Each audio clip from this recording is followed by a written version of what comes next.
Hello everyone, my name is Caitlin and this is my presentation on synesthesia.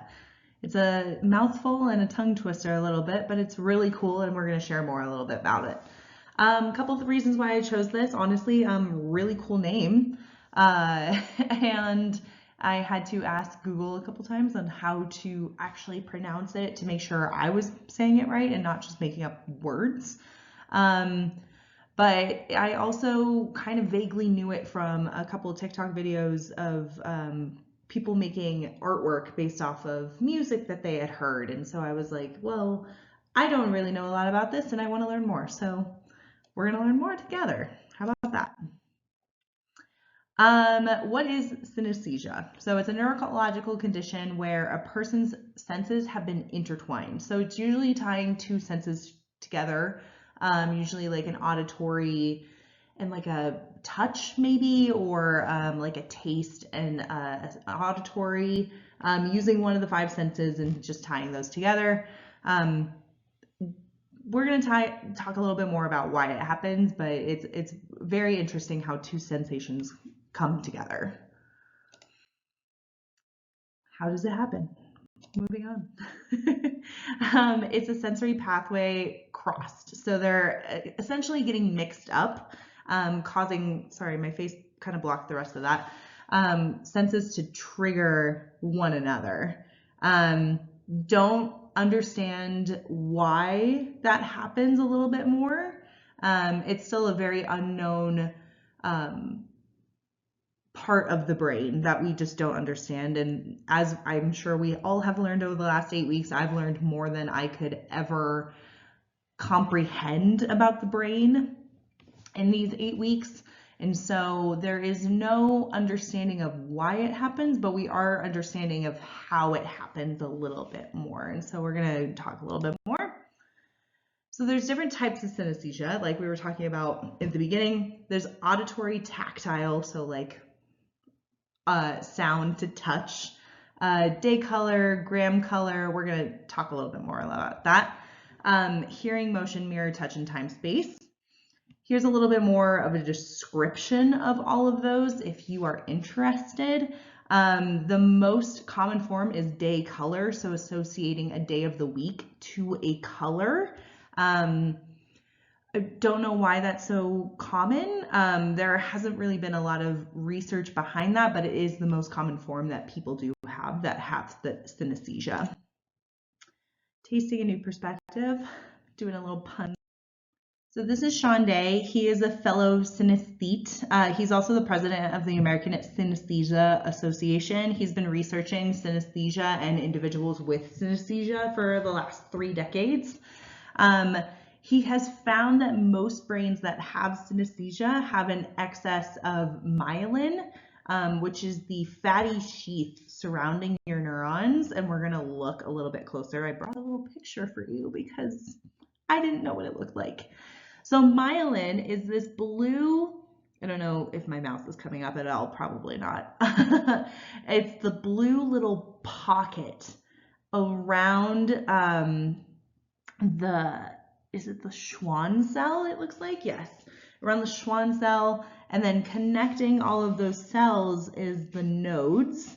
But the myelin is this fatty little protective layer that does a lot of cool different things. So it allows the message basically from one neuron to the other at a speedy, consistent rate. But it also maintains that strength through the entire stem. As you can see, they're all kind of like little, what are those little flotation devices, that the little lane dividers of pools? That's kind of what they look like. And that's kind of what they serve as well. It just keeps relaying information back and forth.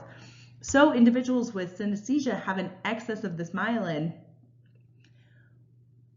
don't really understand how a fatty or fatty layer increases due to the crossing of your neurons or a little excess of neurons in your brain to promote or cause synesthesia. So it's still a very unknown condition. So with synesthesia, it's idiosyncratic, which means it's the same for the stimulus. It is like one color equals one letter. It does not go the other way, kind of thing. It is an additive, so it does not subtract or replace anything. It just adds on to an individual's everyday life. I see white snow outside my window right now. Someone could be hearing the snowflakes fall on the ground. It's adding to their experience. It's not doing anything else. Just like memories, it is also tied to an emotion. So once the synesthesia kind of sets, like associating orange to the color, orange to the letter R, if you will, it stays. It is permanent. It does not change. It's mostly unidirectional, so the color equals number, but not always does the number equal the color. Does that make sense? Great. It's also involuntary. People are born with this. Maybe it's Maybelline. I don't know. What goes around comes around. So what was one of the coolest synesthesias that I learned about was Grammy color synesthesia. I said synesthetes for this one because those are the individuals with this particular type of synesthesia. And it's when you associate a color to a letter. The coolest thing I learned during this is no matter the shape, the boldness, the size of the letter, it will always equal a color. And that is just speaking so much volumes to the brain to be able to recognize and identify letters and say, nope, that's blue. Nope, that's purple, whatever that may be. It is aroused by the cognitive processes at the highest level. The brain is just so cool in so many different ways.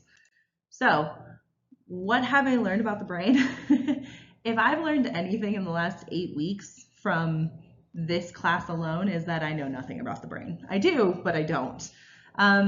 The brain is ever expanding and it's so very impressive. It gives us our personality. It gives us the ability to relearn things that we thought we had completely forgotten.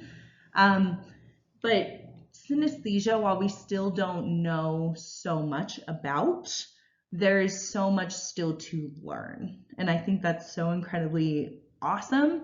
It brings up so much creative beauty to the world. I think having synesthesia is not a degradation or a hindrance in any way. I think it just brightens and livens the world in any way. But I still would really like to know why and how this happens and what goes on to kind of morph all these beautiful different senses coming together and heightening an experience. So yeah, I feel like I learned a little, but I feel like there's so much more to learn. And those are my sources. Thanks everyone. Have a good day. Bye.